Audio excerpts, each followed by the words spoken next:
Dan rekan-rekan sekalian, senang Sore, sekali Mbak. bisa berjumpa kembali dengan Bapak dan Ibu di sesi UMKM Insight edisi ke-12 hari ini. Semoga tetap semangat menjalankan ibadah puasa dan menunggu berbuka beberapa jam lagi gitu ya.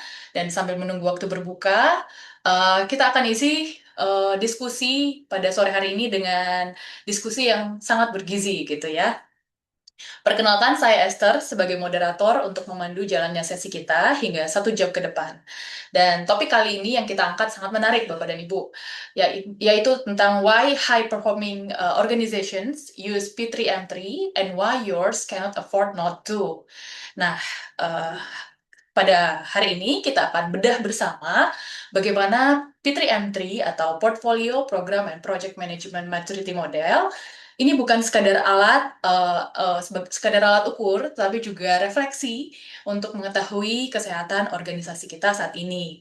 Dan kita akan bandingkan juga dengan standar internasional serta melihat gambaran utuh mulai dari proses, tools hingga kompetensi SDM-nya. Nah, sambil menunggu rekan-rekan lain bergabung ke ruang Zoom, saya ingin mengingatkan beberapa hal kepada Bapak dan Ibu. Eh, Jangan lupa untuk mengisi link absensi yang sudah dibagikan di kolom chat. Ini penting untuk pendataan dan mengklaim free 1 PDU Bapak dan Ibu sekalian yang menjadi anggota aktif PMI. Nah, jika ada pertanyaan nantinya selama paparan, silakan langsung tulis di kolom chat yang akan kita bahas nantinya di sesi Q&A. Namun, apabila Bapak Ibu ingin bertanya secara langsung, dapat raise hand dan langsung open kameranya. Baiklah, narasumber kita sore ini sudah hadir bersama kita, yang sudah kita kenal gitu ya. Beliau adalah praktisi yang sudah bertahun-tahun berkecimpung dalam dunia manajemen proyek, program, bahkan portfolio. Beliau akan membagikan pengalamannya langsung bagaimana asesmen P3M3 dilakukan dan bagaimana hasilnya bisa menjadi dasar untuk pengembangan organisasi. Kepada Bapak Akbar Azwir, kami persilahkan untuk menyampaikan materi dan silahkan Pak Akbar, platform is Ya, yours. thank you, Mbak Esther. Terima kasih. Selamat sore, Bapak Ibu semua. Terima kasih banyak sudah menyempatkan diri untuk hadir di Zoom kali ini. Eh, ya, mungkin chill down dulu, santai-santai dulu, diskusi dulu sebelum nanti habis ini kita sama-sama keluar beli takjil. Tapi masing-masing ya. Oke, eh, hari ini kita akan bahas tentang P3M3. Eh, apa dari PeopleSoft. Namun sebelum ke sana sedikit perkenalan dulu. Jadi mungkin salam kenal buat Bapak Ibu yang mungkin kita baru pertama kali tatap muka lewat Zoom ini. Nama saya adalah Akbar Azwir atau panggilannya Akbar aja. Saya kesehariannya adalah konsultan dan juga trainer eh, di dalam dunia strategi execution lah intinya gitu. Selain itu juga saya aktif di beberapa komunitas, tapi saat ini yang paling aktif adalah di PMO Indonesia. Menjadi salah satu member Dewan Pakarnya. Di sini juga alhamdulillah ada Chief kami, ya ini Pak Salani di sini, yang merupakan Ketua PMO Indonesia. Di sini juga ada beberapa nama-nama yang familiar, seperti selain Pak Salani, tadi juga nih saya sapa beberapa kayak Pak Misbah. Selamat sore Pak Misbah. Sore Pak Eh, Akbar, izin ya, izin belajar. siap, sama-sama Pak. Ini juga ada Mas Bayu Waseso, eh, yang mendorong saya selalu semangat mendorong saya untuk ikutan S3. Tapi ayo Mas sama-sama lulus. Oke. Ya, dan juga ada beberapa nama-nama lain yang juga familiar. Terima kasih banyak. Apa namanya, selamat bergabung di sesi kali ini. Ya, balik lagi. Jadi eh, selain menjadi eh, konsultan, trainer, saya juga di sini mengelola Magna QM. Magna QM sendiri adalah konsultan boutique consultant yang spesialisasinya di dalam bidang strategi execution. Mungkin kalau mau dijabarkan strategi execution tuh kayak gimana sih? Ya intinya mudahnya mah project program portfolio management, change management, dan juga PMO. Itu yang menjadi expertise space kami. Selain itu, kami juga adalah authorized training partner dari PMI. Kami juga merupakan qualified education provider dari ACMP, ini untuk change management. Dan kami juga merupakan accredited consulting partner dari PeopleCert. Eh, Kami sudah bekerja sama dengan beberapa lembaga-lembaga klien-klien yang prominent ya di Indonesia seperti Pertamina, Pegadaian, PLN, Telkom Indonesia, Bank BRI, Sinarmas, Mining, dan lain banyak banyak lainnya. Oke, udah jualannya segitu aja. Eh, Oke, hari ini basically simpelnya kita mau kenalan dengan kita mau bahas dan ngajak Bapak Ibu kenalan dengan P3M3. Dan kita mudah-mudahan dari sini eh, sebelum jam 5 sore tepat nantinya harapannya nanti Bapak Ibu semua sudah familiar apa sih itu P3M3 dan bagaimana P3M3 bisa bermanfaat untuk eh, meningkatkan kapabilitas pengelolaan proyek ataupun program ataupun portofolio di organisasi. Eh, Seperti disebutkan oleh James Harrington di sini, measurement is the first step that leads to control and eventually to improvement. So if you cannot measure something, you cannot understand it, and if you cannot understand it, you cannot control it. If you cannot control it, you cannot improve it. So jadinya measurement itu adalah langkah pertama kita untuk improvement. Dan uh, pengukuran maturity di dalam suatu organisasi itu adalah bentuk measurement untuk kita bisa memahami kita itu ada di mana sih gitu. Eh, Posisi kita di mana, tingkat kematangan kita di mana, capability kita di mana, dan sehingga nantinya kita bisa tahu kita lag-nya di mana, kita kurangnya di mana, dan sehingga kita bisa mapping, kita bisa charter out, eh, apa namanya, kita bisa petakan eh, kita mau kemana nih improvement ke depannya. Eh, Kenapa tingkat kematangan itu penting? Jadi kalau menurut surveinya PMI ini agak menarik nih, bapak-bapak, ibu-ibu. Jadi eh, leafletnya PeopleSoft tapi menggunakan data dari PMI. Menarik.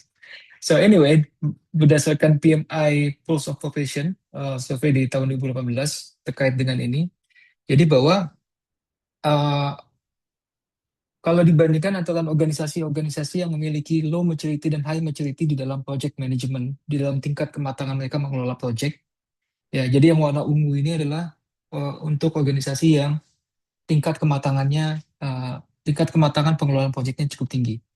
Nah itu uh, average persentase project completed on time-nya lebih tinggi 60%, 64% buat buat project yang high maturity, sedangkan yang low maturity itu di 36%. Begitu juga untuk completed within budgets, lebih tinggi untuk high maturity organization. Begitu juga untuk memenuhi original goals atau objektif awal dari projectnya itu didirikan, itu juga lebih tinggi probability-nya oleh high maturity organization. Begitu juga kemungkinan eh, apa namanya average percentage of experiencing scope creep ini apa namanya ini menghindari scope creep, maksudnya itu berarti eh, lebih lebih baik bagi apa namanya bagi organisasi yang high maturity ataupun juga proyek-proyek yang deemed failures itu lebih rendah.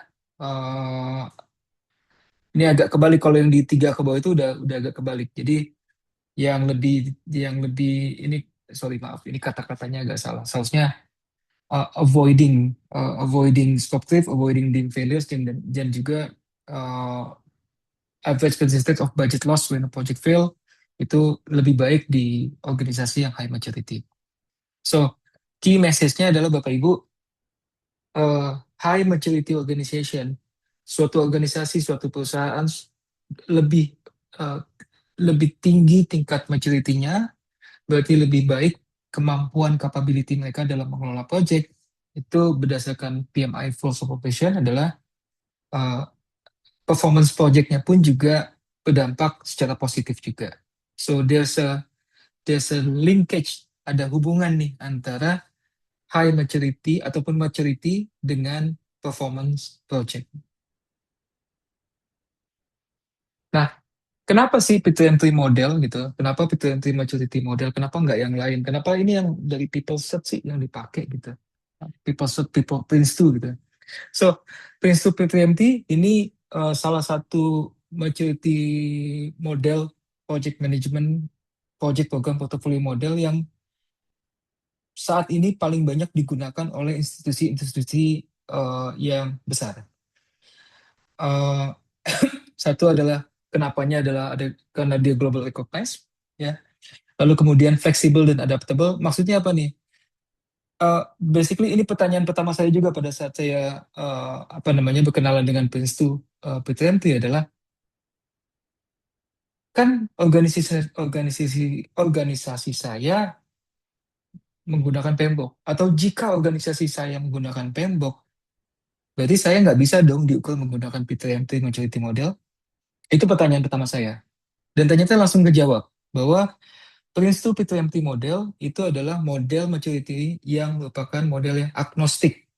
Agnostik berarti dia sangat fleksibel, sangat adaptable. Dia tidak mengharuskan si organisasi yang mau diukur menggunakan P2MT juga harus menggunakan Prince2. Mau menggunakan PM Box sebagai referensi atau menggunakan model-model apa, menggunakan metodologi yang lain, silakan aja. Oke, jadi clear bahwa untuk penggunaan P3M3 ini tidak mewajibkan atau tidak mengharuskan si organisasinya harus menggunakan Prince2 juga. Karena Prince2 P3M3 adalah model maturity yang agnostik. Oke, lalu juga komprehensif. Prince2 P3M3 itu juga lumayan komprehensif gitu. Dan ternyata setelah saya makin dalam, makin tahu, oh iya ternyata benar, lumayan banget komprehensifnya gitu. Nanti kita akan lihat sih seberapa, seberapa dalam komprehensifnya.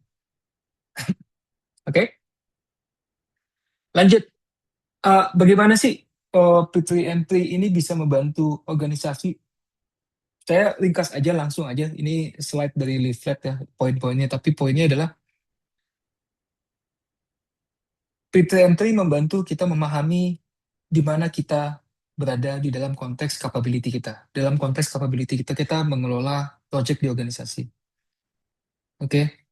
Kalau misalnya ternyata berdasarkan assessment kita adanya di level 1 misalnya. Oke. Dengan kita tahu kita di level 1 dan kita bisa bisa identify, oke, kita mau ke level 3.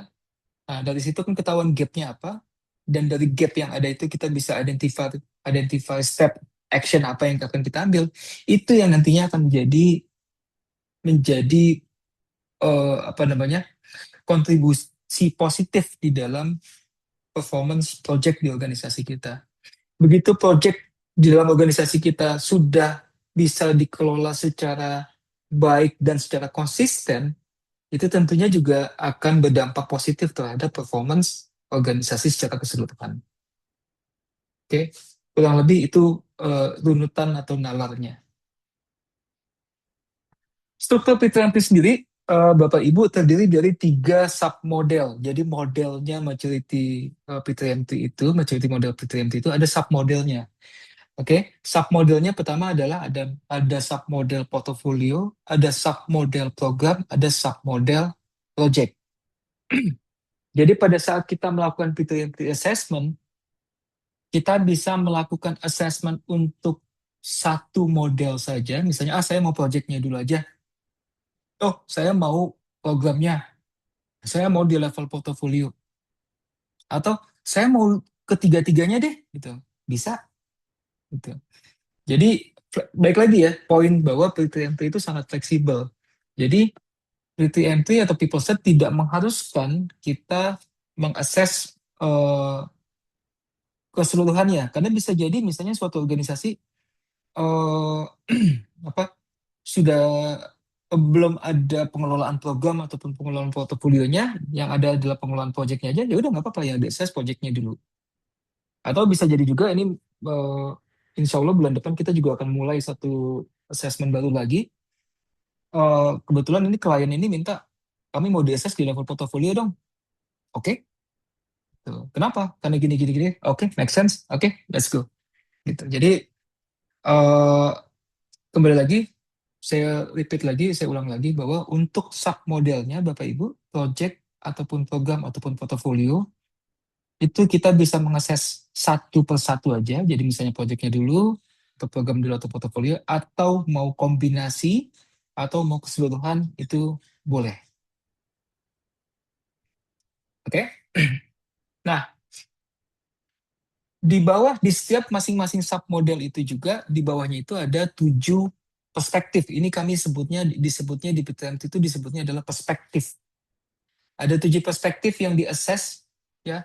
Jadi ada organizational governance, tata kelola organisasinya, manajemen kontrol di sini bukan berarti kontrol dari top manajemen ya, tapi bagaimana kita mengelola apakah itu proyeknya ataupun programnya ataupun portofolionya. So di sini maksudnya adalah kalau misalnya kita mengakses project manajemen kontrol, berarti nanti perspektif manajemen kontrol ini adalah terkait dengan project manajemen kontrol.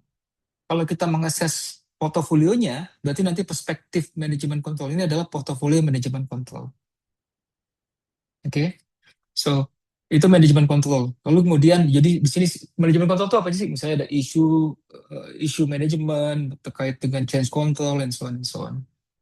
Lalu kemudian benefit management, ya, bagaimana si organisasi mengelola benefit ataupun value di dalam dari project ataupun program ataupun portofolionya dari awal sampai akhir.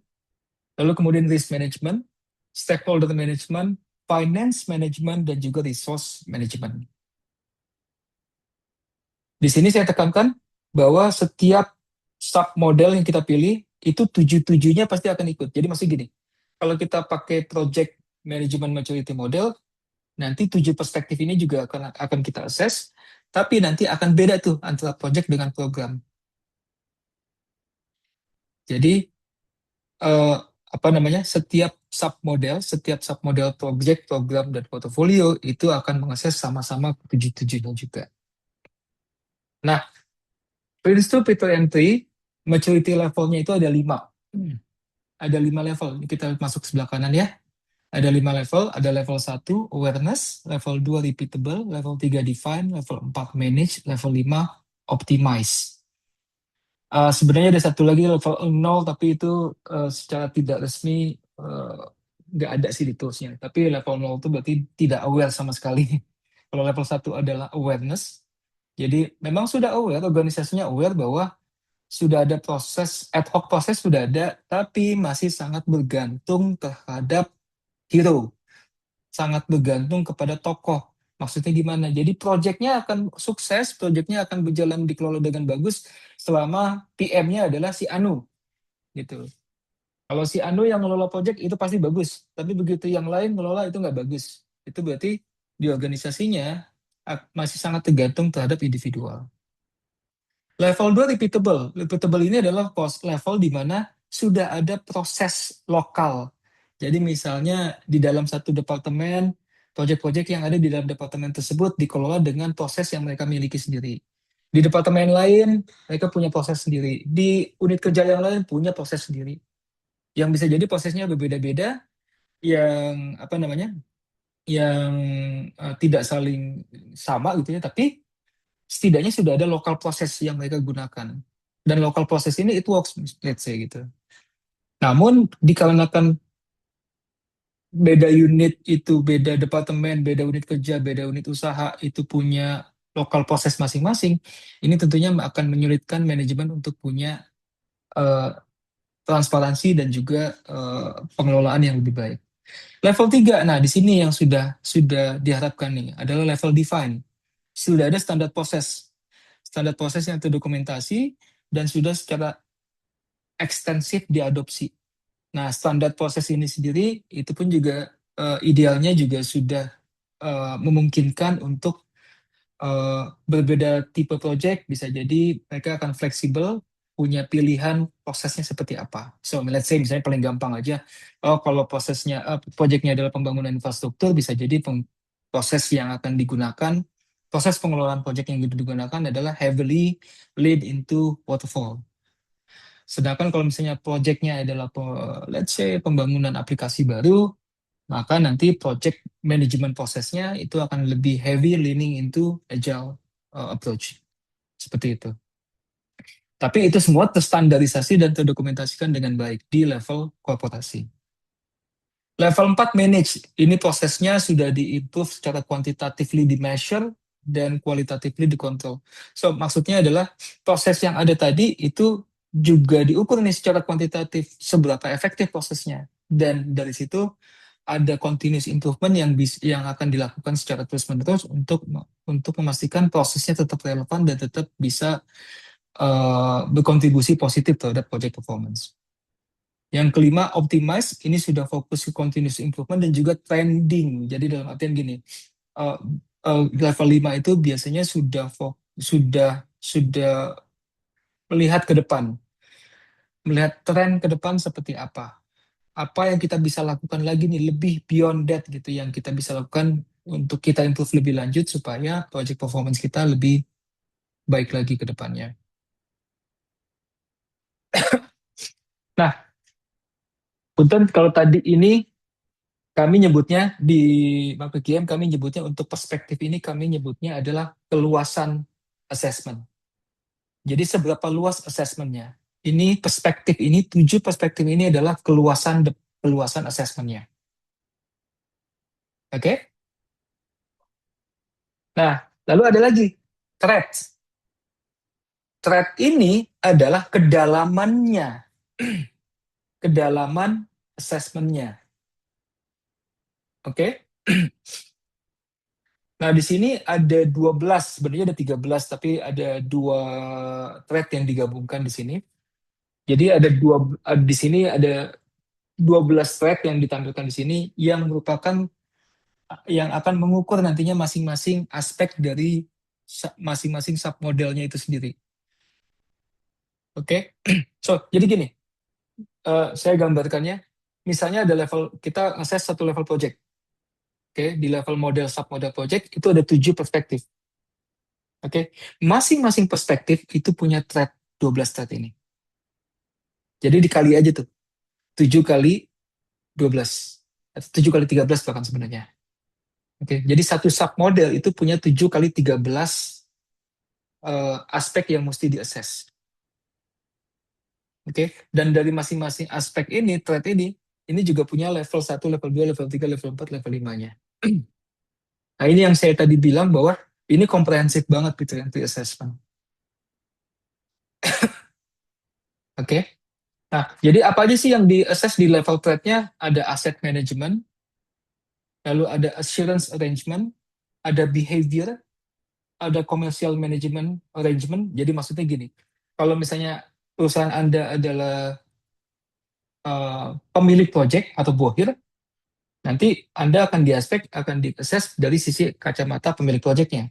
Tapi kalau Anda adalah dari sisi kacamata vendornya atau kontraktornya, berarti nantinya project-project Anda atau si organisasi Anda akan dikelola dari sisi kacamata supplier atau kontraktor. Bagaimana kalau suatu organisasi kedua-duanya? Biasanya main kontraktor dia juga sebagai kontraktor, tapi juga dia sebagai pemilik project karena juga nanti dia ada subkontraktor. Nah, kalau kayak gitu itu berarti akan bisa diakses dua-duanya. Jadi sebagai bohir dan sebagai kontraktor ke atas.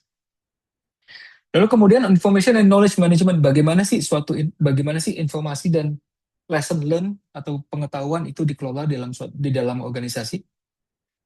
Lalu kemudian infrastructure and tools, terkait dengan tools-tools yang digunakan oleh project ataupun program. Lalu kemudian model integration, ini hanya apply jika kita mengakses program ataupun portfolio. Lalu kemudian ada organization, ini berbicara mengenai people-nya, tentang bagaimana kita mendevelop people di dalam organisasi untuk spesifik perspektif tersebut. Lalu kemudian ada aspek planning, aspek proses dan prosedur, aspek standarisasinya, lalu kemudian teknik. Jadi cukup cukup cukup dalam ya gitu. Nah, mungkin ada pertanyaan, kalau begitu berarti banyak banget yang mesti di-assess ya gitu ya. Nah, P3M2 ini emang agak agak unik juga karena eh, dia punya beberapa assessment model gitu. Namun poinnya yang singkatnya aja untuk awal ini adalah ini semuanya customizable. Jadi, oh saya nggak mau tujuh-tujuhnya perspektifnya gitu. Saya, let's say, mau hanya satu perspektif aja atau dua perspektif aja. Bisa. Saya mau dua perspektif tapi thread-nya keseluruhan. Ayo. Saya mau satu perspektif, satu thread. Ayo. Nggak apa-apa, bisa. Tapi ada tapinya.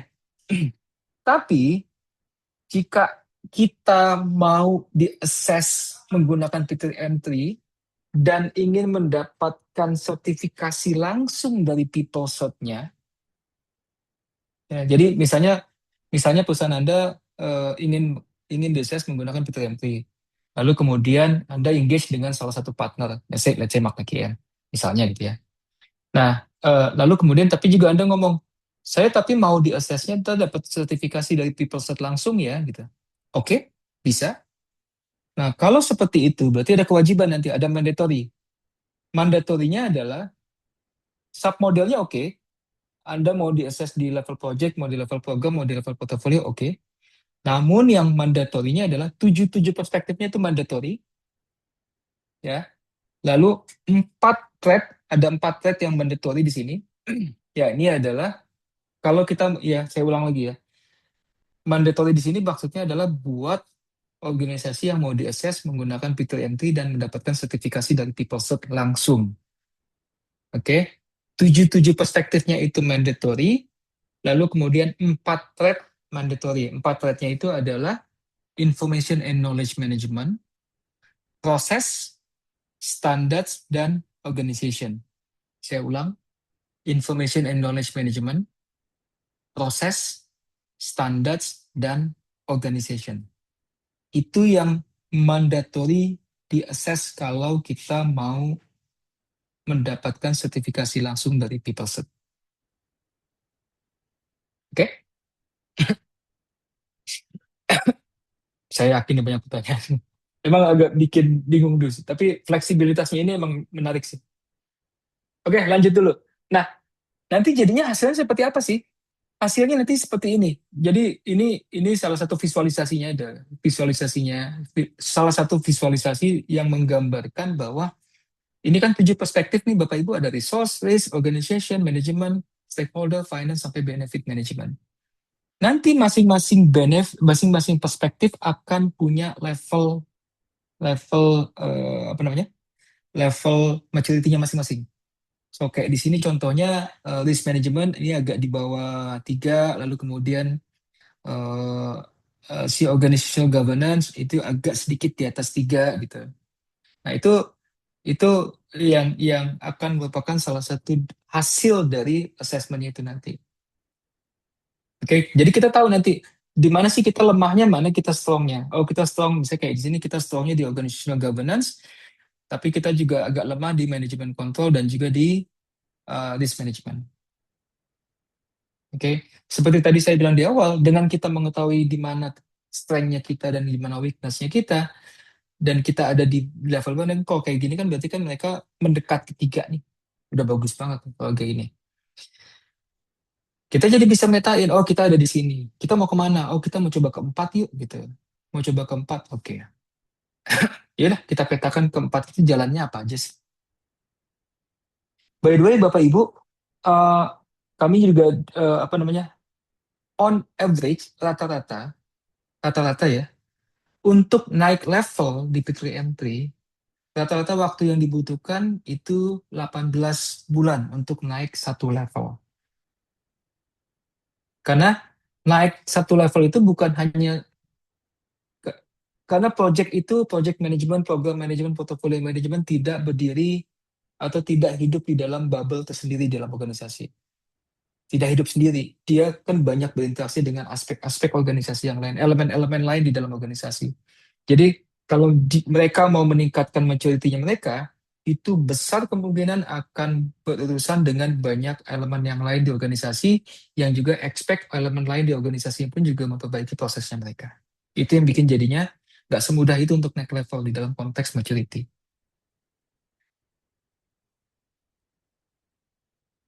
Oke, saya mau coba ajak Bapak Ibu untuk kita simulasi kecil-kecilan. Di sini kalau kelihatan sama Bapak Ibu, ini untuk project management model ya. Di sini ada level 1, level 2, level 3, level 4, level 5. Di sini ada pertanyaan. Eh, Bapak Ibu bisa self-assess dulu deh. Silakan dibaca pertanyaannya di level 1, level 2, level 3, level 4, level 5. Lalu kemudian menurut Bapak Ibu, organisasi Bapak Ibu lebih lebih dekat kemana? Oke, apakah level 2, apa level 3, apa level 1, apa level 4, atau level 5 jangan-jangan. Kalau sudah, tolong jawabannya tolong ditulis di kolom chat dong. Saya jadi pengen tahu deh, biar teman-teman yang lain juga bisa lihat. Ini simulasi kecil-kecilan aja ya, no pressure lah ini. Yuk, ditunggu, kita tunggu.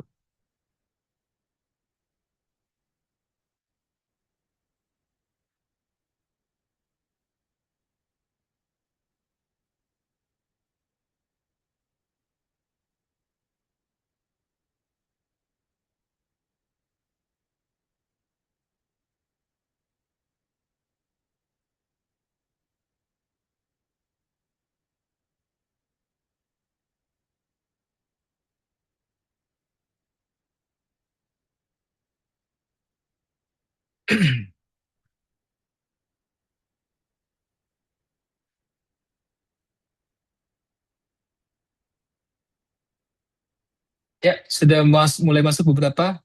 Mas Daru, Mas Daru level 3, oke. Mas Ferdian level 3, Mas Rio level 2, oke. Mas Setio level 3, Mas Zul level 3, Mas Maulana level 2 menuju level 3,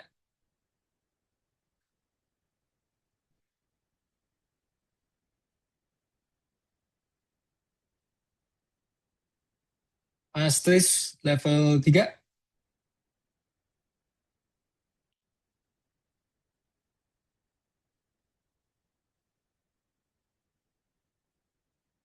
oke. Yang lain menyusul ya.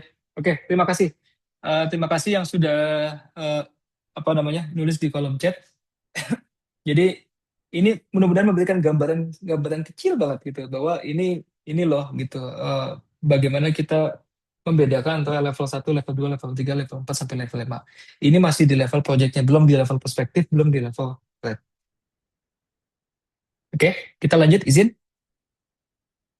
Nah, assessment deliverables apa sih yang dihasilkan dari assessment? Biasanya yang pertama adalah tentunya selain scoringnya ya, scoringnya itu udah obvious gitu. Tapi juga ada areas for improvement. Kita juga bisa jadinya kita bisa identify apa aja sih area-area di mana yang kita mesti improve. Ya, bukan hanya terkait dengan improve untuk naikin maturity score doang ya, gitu ya. Jadi kita fokusnya di sini bukan hanya oh bagaimana supaya kita skornya naik gitu, enggak. Skor naik itu adalah eh, jalan pintu masuk untuk atau enabler untuk supaya project performance kita pun juga meningkat. Frame of thought-nya seperti itu, cara pandangnya seperti itu. Jangan hanya fokus kepada kita mau dapat skor tingginya, tapi bagaimana pemetaan ini bisa ngebantu kita memperbaiki kondisi sehingga nantinya project performance kita lebih baik lagi. Nah, selain itu juga ada critical success factor, kondisi-kondisi apa yang mesti dipenuhi supaya sukses itu bisa dicapai. Lalu kemudian current achievement ini skornya di sini gitu. Jadi kita kita ada di mana sih gitu. Nah, selain masalah skornya pun juga nanti kalau P3MT assessment itu juga nantinya akan memberikan benchmark. Jadi nanti tergantung dari industri yang Bapak Ibu kita nanti sama-sama pilih, biasanya dengan partner. Oh, di mana oil and energy misalnya, atau financial service atau apa gitu. Nantinya kita akan punya nih global global benchmarknya itu di mana sih? Misalnya kita di 2,1, tapi ternyata global benchmarknya ada di 3,2. Oh, kita jadi tahu jadinya. Oh, untuk industri kita itu global benchmarknya ada di 3,2. Jadi ada something to target for jadinya.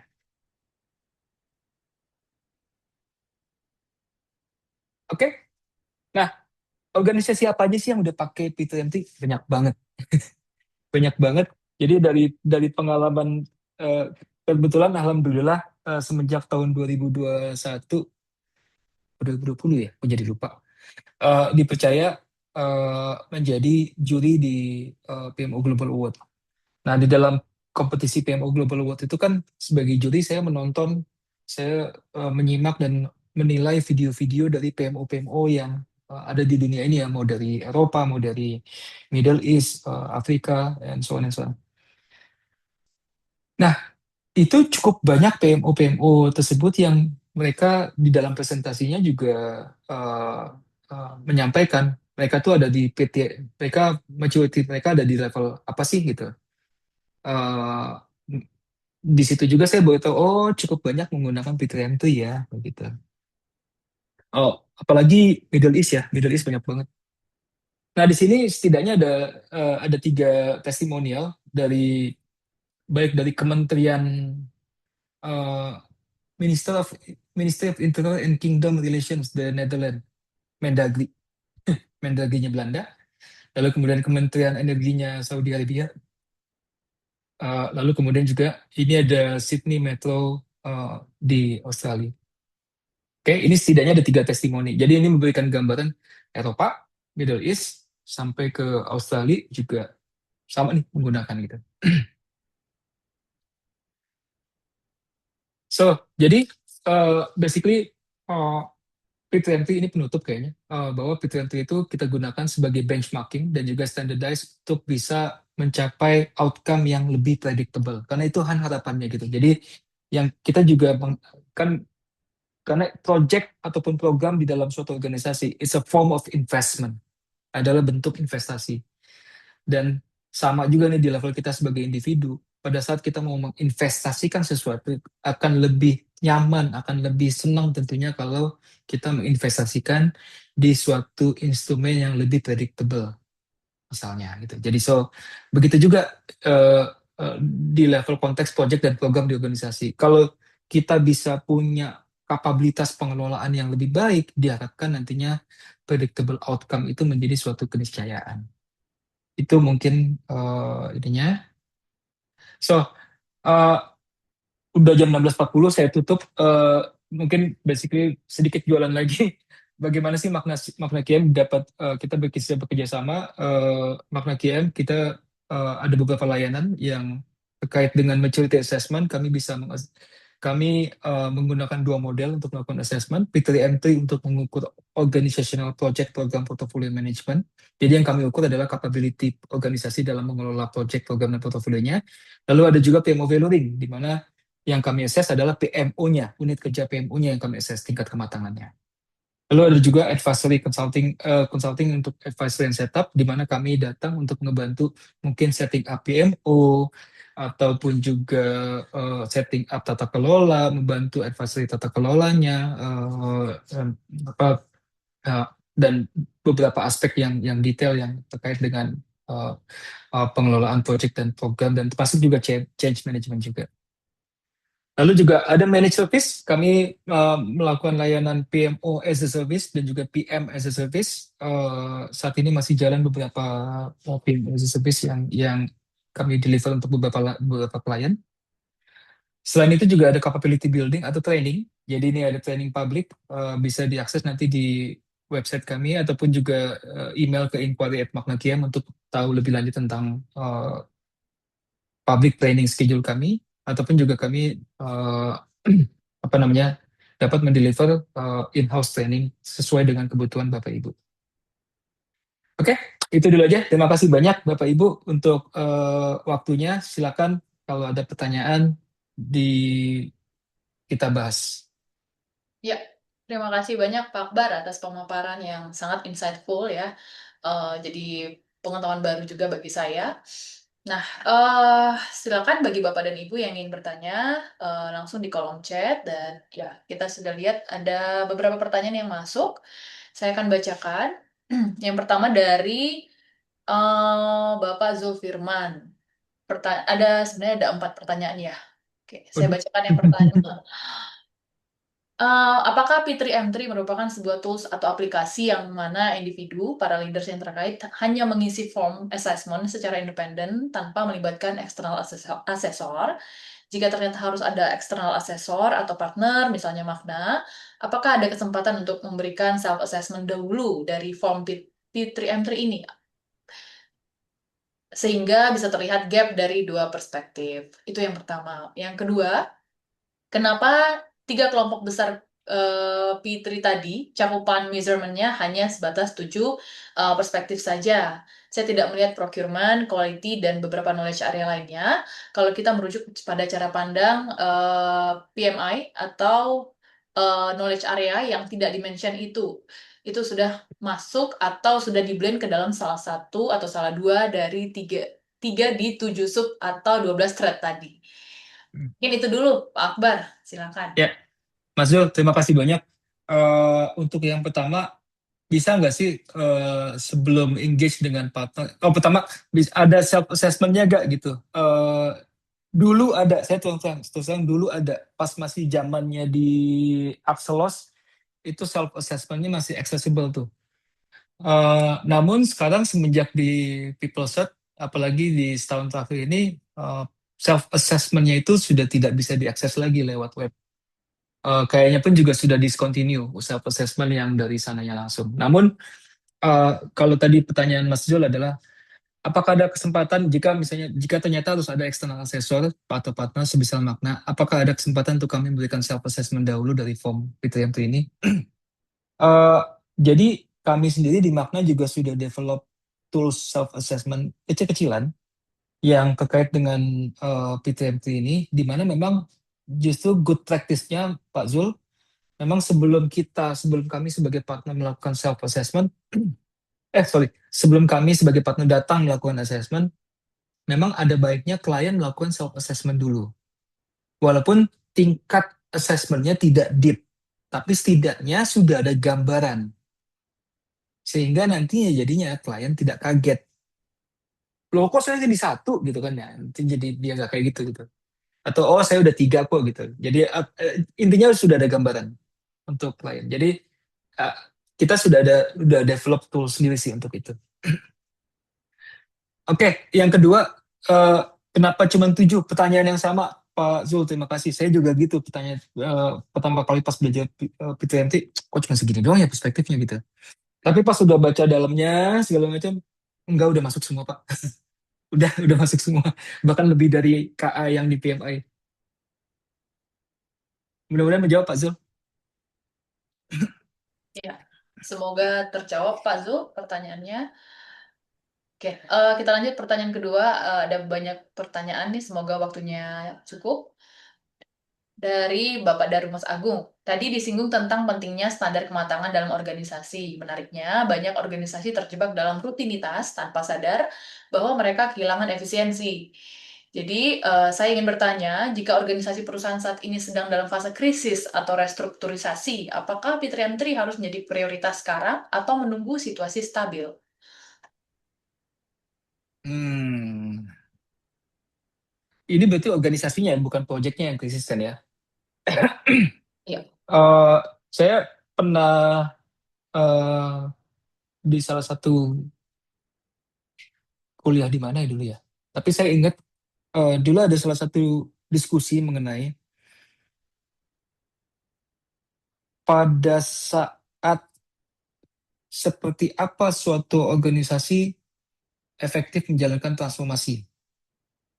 Apakah pada saat perusahaan sedang baik-baik saja atau saat perusahaan sedang krisis? Ini kurang lebih mirip ya jadinya, nyambung dengan pertanyaan Mas Daru. Eh, nah, jawabannya pada saat itu yang saya pahami adalah justru perusahaan akan lebih efektif untuk menjalankan transformasi di saat perusahaan sedang dalam posisi bermasalah atau krisis. Karena kalau perusahaan sedang dalam kondisi baik-baik saja, diminta untuk berubah, itu resistensinya akan sangat besar sekali dari orang-orang di dalam. Kita sudah 3 tahun profit terus, ngapain kita harus berubah? We're doing the right thing. Gitu. Jadi menjawab pertanyaan Mas Daru berangkat dari pemahaman saya tadi bahwa kalau organisasi saat ini sedang dalam fase krisis ataupun restrukturisasi, Apakah PTM harus menjadi prioritas? Tergantung, tergantung. Kalau konteksnya restrukturisasi, tunggu sampai strukturnya stabil dulu, baru assess. Karena kalau strukturnya belum stabil, apa yang diakses nanti bisa jadi mentah kalau ternyata strukturnya berubah lagi.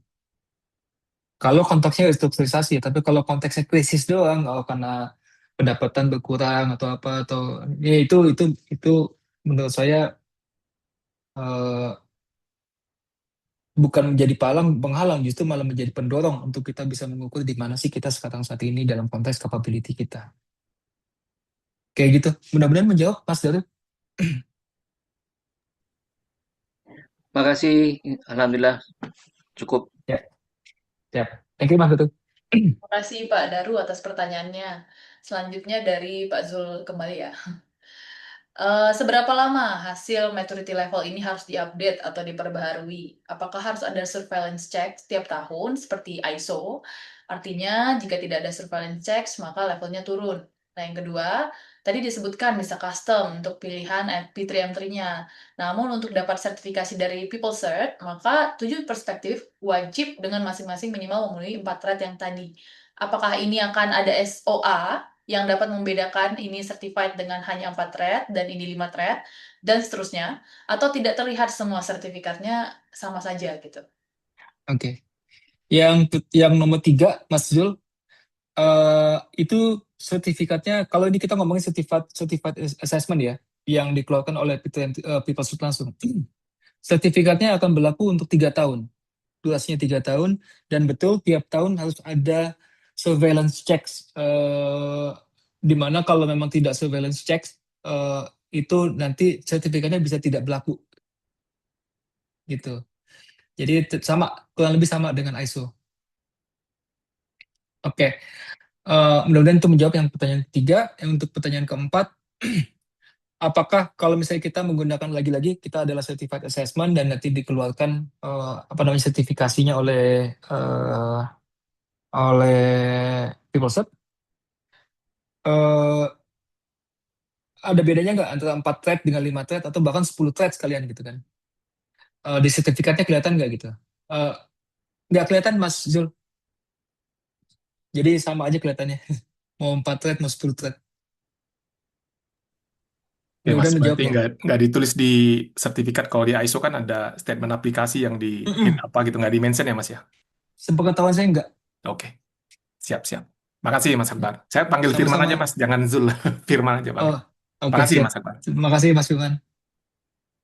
Nah, ini kan gak enak tuh. Salah panggil. Sorry ya Mas Firman ya.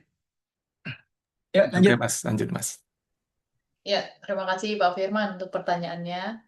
Kita lanjut ke pertanyaan berikutnya Bapak dan Ibu dari Ibu Irma.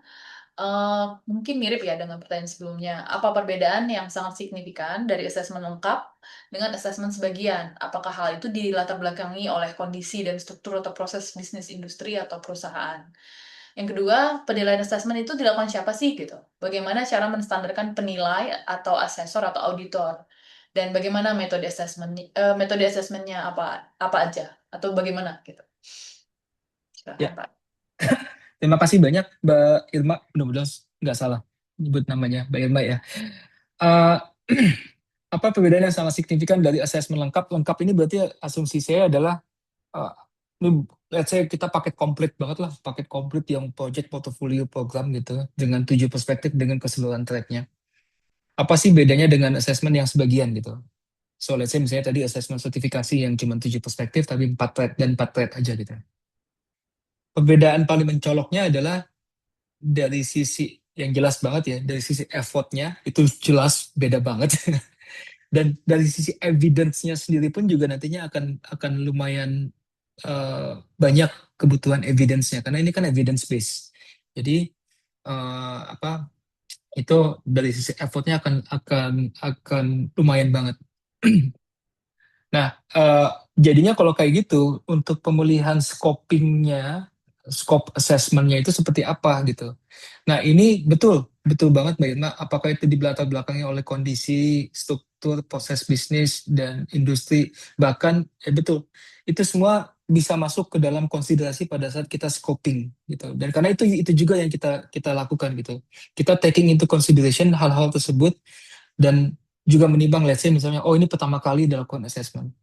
Pertama kali dilakukan assessment dan misalnya organisasinya tidak biasa dilakukan assessment seperti ini. Nah, kalau kayak gitu kita mesti hati-hati, nggak bisa yang terlalu intrusif. Karena kan pada saat kita minta evidence, itu bisa jadi evidence-nya tidak akan bisa dipenuhi oleh salah satu aspek aja, misalnya PMO gitu. Bisa jadi mesti minta evidence ke departemen-departemen lain. Nah, kalau organisasi yang tidak biasa melakukan assessment, itu bisa jadi hal yang sulit tuh. Dan bisa jadi masalah nantinya gitu. Itu sih. Jadi itu yang kayak gitu-gitu jadi consideration Mbak Irma. Kedua, assessment itu dilakukan oleh siapa? Assessment dilakukan oleh partner. Kalau dari Prince2 itu adalah dari accredited consulting partner, Magnatium salah satunya. Di Indonesia kami adalah salah satu-satunya elite level consulting partner. Bagaimana cara menstandarisasikan penilai asesor atau auditor. Jadi setiap asesor itu Mbak Irma itu harus lewat ujian dulu. Kita harus lulus ujian dulu. Dan ujiannya lumayan lumayan lumayan keriting. Tapi menarik. Jadi kalau nggak lulus ujian kita nggak bisa ngeses dan status ACP-nya pun juga bisa lepas. Kayak gitu Mbak Irma. Mudah-mudahan menjawab ya. Oh, metode assessment. Metode assessment yang pertama scoping dulu. Nanti kalau udah scopingnya udah, kita desk study. Desk study itu ada dua hal. Desk study framework sama desk study inisiatif. Desk study framework ini berarti kasarnya kita duduk dulu di meja, kita minta evidence. Untuk menjawab dua pertanyaan. Desk study framework untuk menjawab pertanyaan, what should have happened? Apa yang seharusnya terjadi? Kita lihat standarisasinya, kita lihat frameworknya, ada nggak frameworknya? Ada nggak standarnya? Seperti apa? Kita pelajari. Untuk menjawab what should have happened. Apa yang seharusnya terjadi. Lalu kemudian, desk study inisiatif. Kita akan lihat buktinya. Bukti implementasi di project-nya. Kita mau lihat project charter-nya. Kita mau lihat project plan-nya. Kita mau lihat progress report-nya. Kita mau lihat risk register-nya. Kita mau lihat stakeholder management, stakeholder register-nya. And so on and so on. Itu untuk menjawab pertanyaan selanjutnya adalah what should have happened, apa yang terjadi, what should have happened, what really happened. Itu yang desk tadi inisiatif menjawab what really happened. Oke? Oh, ternyata list registernya nggak pernah diupdate, cuman pas dibikin project charter doang, pas lagi kick off doang dibikin, habis itu nggak ada lagi, misalnya kayak gitu. Oke? Nah, nextnya adalah interview. Kita akan interview baik misalnya kalau di situ ada PMO, kita akan interview PMO-nya, juga kalau misalnya itu kita di level project-nya juga kita akan lakukan interview. Tentunya nggak semua project ya, paling sampling pastinya nanti. Itu untuk menjawab pertanyaan interview itu, untuk menjawab pertanyaan why the gap happen. Jadi kalau tadi kan ada yang pertama desk tadi what should have happened, apa yang seharusnya terjadi. What really happened yang kedua. Berarti kan ada gap antara apa yang seharusnya terjadi sama apa yang sebenarnya terjadi. Nah, kalau ada gap itu, di interview itu kita coba cari tahu. Why is it happen? Kenapa itu kejadian? Oke? Dari situ akan ada finding segala macam, baru kita masuk ke tahap selanjutnya adalah bikin reporting, analisis, reporting, dan so on and so on. Itu udah sama dengan consulting yang lainnya lah kalau kayak gitu. Oke? Mudah-mudahan menjawab ya, Mbak Irma.